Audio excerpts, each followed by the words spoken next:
Hello everyone, X-Walk Hill Bethelite here. And let's talk a little bit about the stress involved sometimes with Bethel service, because we have to get into letting people know what the reality is, not just what Watchtower wants people to believe. What really goes on and what can we get from that information? Well, think about the stress that you may feel if you have car problems or something that needs to be fixed, but you don't have the money per se to do it. That's a normal source of stress for a lot of people.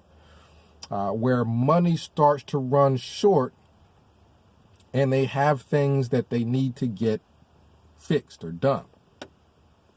Well, think about how you would feel if every day you went to work, but you didn't get paid. You worked overtime, but you didn't get paid.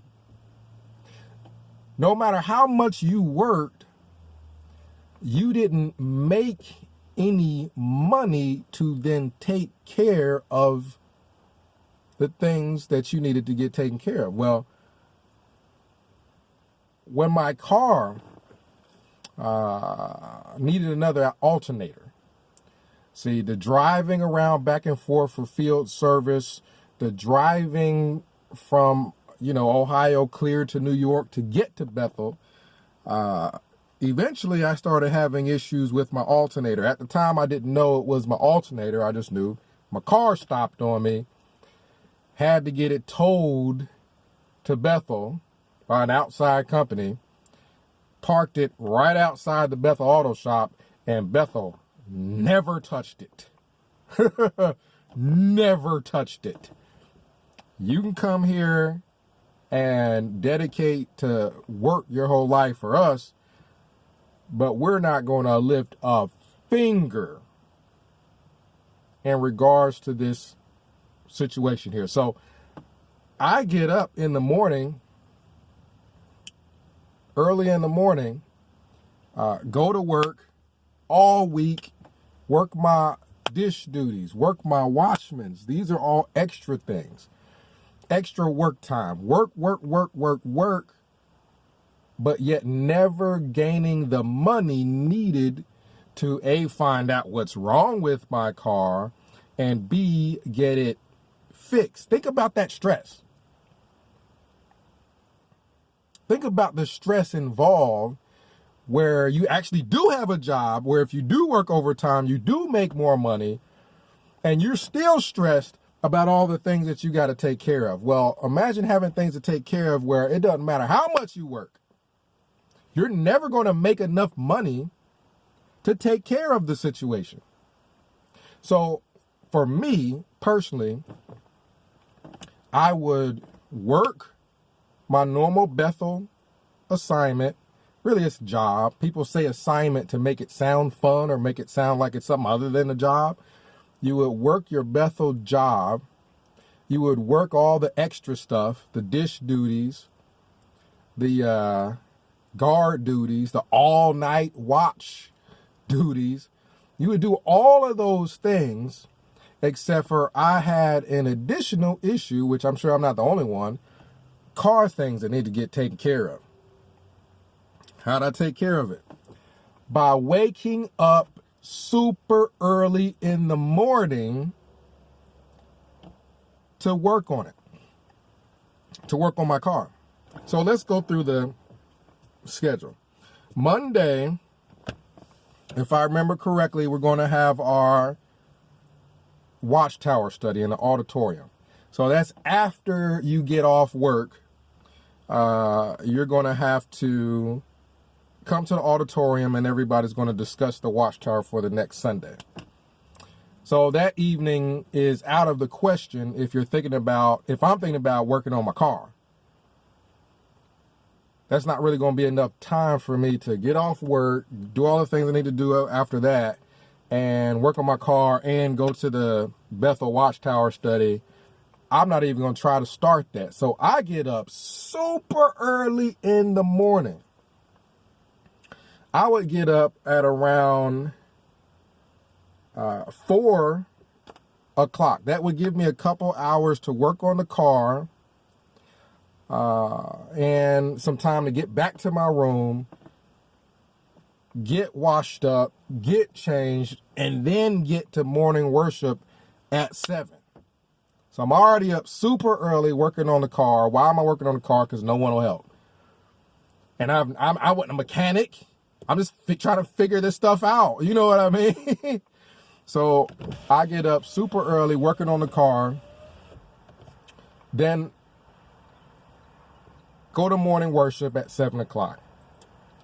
Then go from morning worship to my job.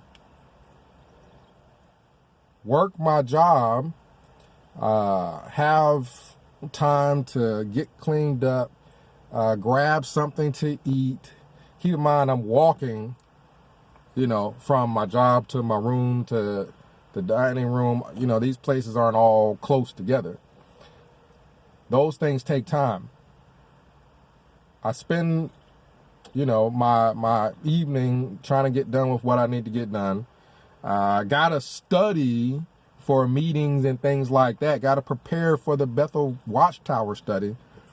Unless you want to be there with your watchtower not marked. You know how people get judged at the Kingdom Hall.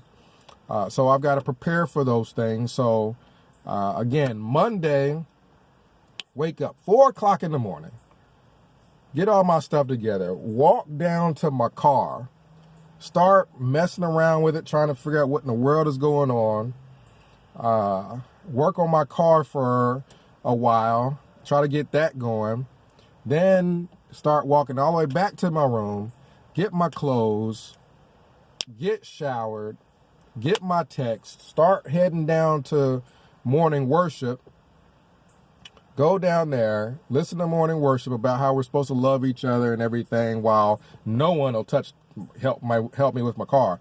The alternator could have been done pretty quick if a mechanic from the Bethel mechanic shop would have just looked at it and said, hey, I'm not going to do it for you, but this is what's wrong with it. This is what you need to get. No. So I get to sit at morning worship and listen to how loving we're supposed to be, yada, yada, yada. Then go to work all day. And sometimes during work, you get called to give tours. So it's all kinds of things that you're doing. Work all day, then get off of work, get something to eat. You got meetings to prepare for. So I'll try to prepare for my Tuesday meeting, let's say. Get ready for the Bethel Watchtower study. Get something to eat. Get ready for go to the Bethel Watchtower study. Then after the Bethel Watchtower study, head back to my room, put my things up, and finish studying, preparing for my Tuesday meeting. Then after that, I probably should be going to sleep. Why? Because I got to get up at the crack of dawn the next day to start popping the trunk, working on my car. Tuesday, get up, 4 o'clock in the morning, go outside. At some point, I call a relative who's not a Jehovah's Witness. I call my father, and we start trying to figure out what's going on with the car. And he knows I'm at Bethel. So I'm calling my father, who's in another state, to help me figure out what's wrong with a car that he knows is parked at a Bethel auto shop. He doesn't even push that. He could have. He could have said, well, your religious auto shop ain't gonna help. He didn't even go there. So he's just helping me figure out what's going on.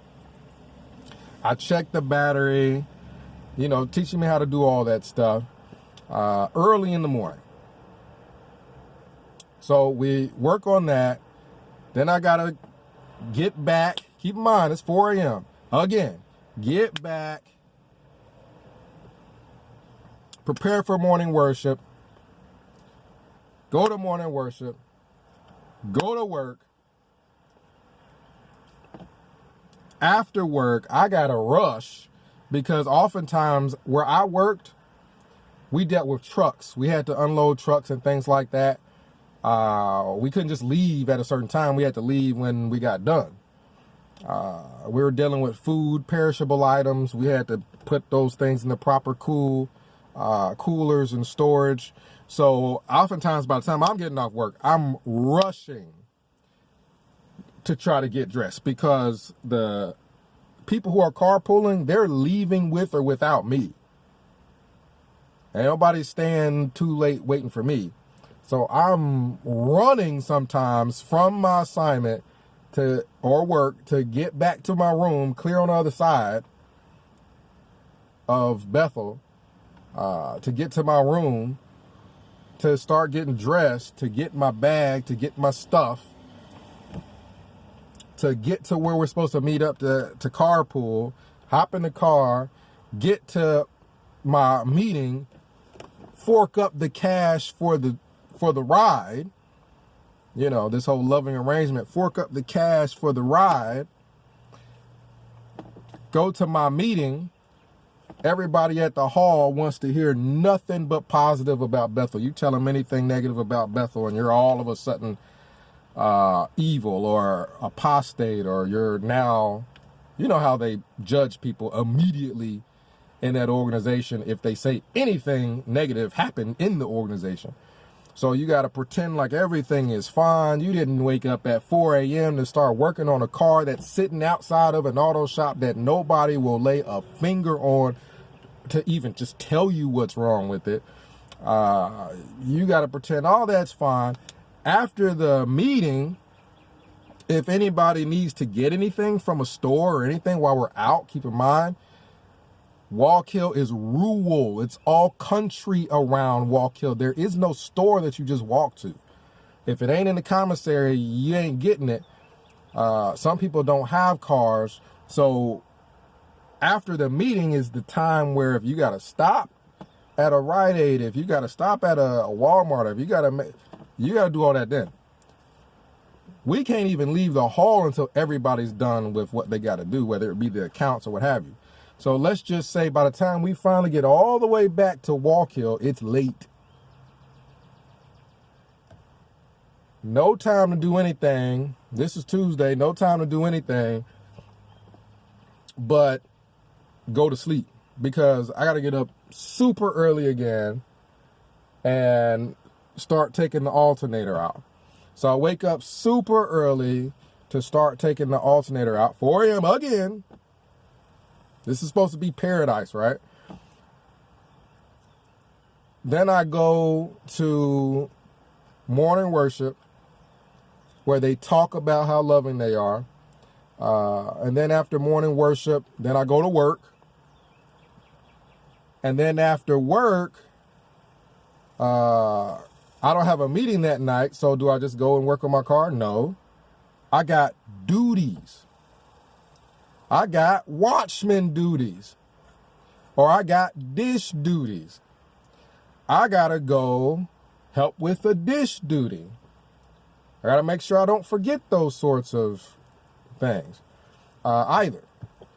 So I got to make sure I go to my duties, get my duties taken care of. Then if I got to study for any kind of meeting or anything like that, I got to get that done. Not to mention, you know, if I want to call and check on a relative, at some point I got to do that too. You know, get my personal stuff done. Do my extra duty after work. Right? Then if I have a little bit of time before it gets dark to mess with my car, I can do that. But for the most part, I'm going to work, do my duty after work. And you know, try to get whatever I got to get from the commissary, stuff like that. On some day, you got to get stuff done. So try to get all my stuff done on those days that I have duties anyway. And that's your Wednesday. Well, Thursday, guess what? You've got your meeting. Back then, we still had our book studies and stuff like that. So Thursday, you get up super early. And the problem was it was freaking dark. I'm not a mechanic. And it's dark still at 4 o'clock in the morning. So I'm trying to get my alternator out, figure out how to get below stuff and all that, get my alternator out and, you know, get it out, eventually put it in the trunk. By the time I'm getting all that stuff done, oh my goodness, I'm greasy, I'm oily. Oh my goodness, I got to run back to my room because I got to get ready for morning worship, you know, wash up. I can't go to morning worship greasy and oily because this is the most judgmental religious group there is. They see that and, oh my God, it's the end of the world. So I got to try to get washed up, get all the oil cleaned up and things like that. And it starts again.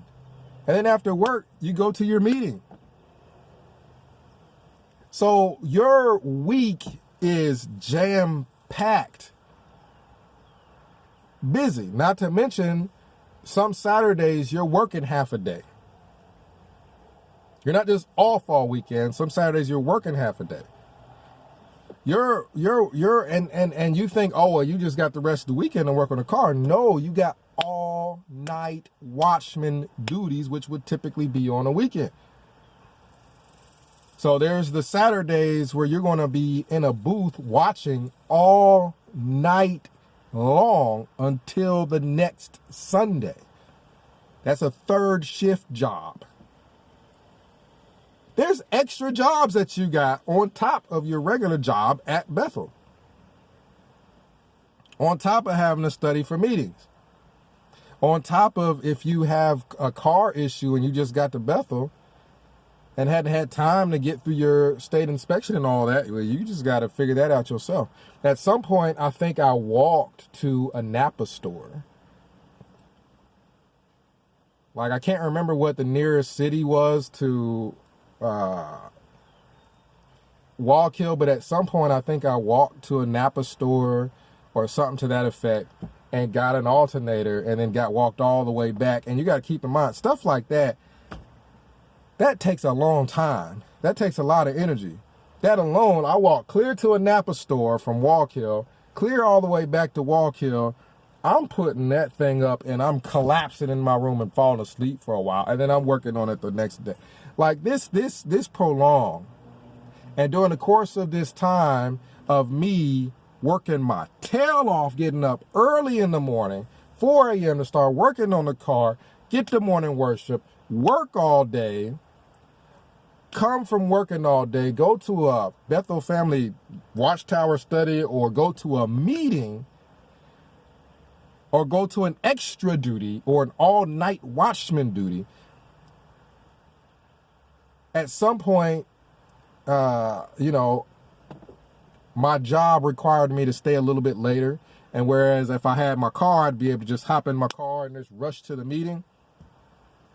Well, I didn't have my car, so I didn't get a chance. I couldn't make it to the meeting. So in working my tail off that hard, the congregation, you can't just tell them all of what's going on, because I did. And the one lady I told just stood there like, I mean, she froze when I told her I was having car issues. And I kind of mentioned, well, they're not going to help me at the auto shop, so I've got to just figure it out on my own. She just froze because that's a problem, and that's at Bethel, and to her, it just doesn't compute. So they rather just say, oh, you're just bad. You're a bad person. So, and doing all of that, think about how busy my schedule is. Working whole soul. Your congregation anyway starts to target you as a bad person because you hadn't made it to a couple meetings because you got to work late and you don't have a car to drive. And they're not trying to hear that Bethel won't work on your car. So you get to become the villain per se, or you're the Jehovah's Witnesses just shun automatically. They don't even necessarily have a title for all the reasons they shun. You're not a apostate because you're at Bethel per se. You know, you're not this, you're not, well, if you're a Bethelite and they just hadn't seen you at a meeting because you had to work, and if that happens too many times, they'll just shun you. Jehovah's Witnesses, that's what they do about anything. They just shun you. They just won't talk to you. They just won't help or support anymore. They start drawing back. Oh, that's a bad guy somehow. That's what happens. So eventually I finally get the car fixed. But by the time I get the car fixed, your congregation is already targeted you as a bad Bethelite. They already got you targeted. Oh yeah, and keep in mind, let me roll my window up for this one. Not only was I working on my car at 4 a.m. and going to morning worship and working all day, and then after I worked all day, go do my Bethel assignments.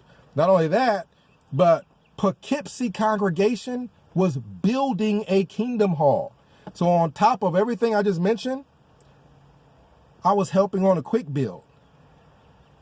I was working non-stop at Bethel, like exhausted and working non-stop, working to the bone, and still get shunned by Jehovah's Witnesses because they judge everything based off of, hey, the organization is perfect, so if there's any problem, it must be you. So I'm working to the bone nonstop. Some weekends, if I had a minute, I'm off at the quick build, working on a kingdom hall, working nonstop for Watchtower, and Watchtower couldn't even help with the car. And we'll get into the racist issues later.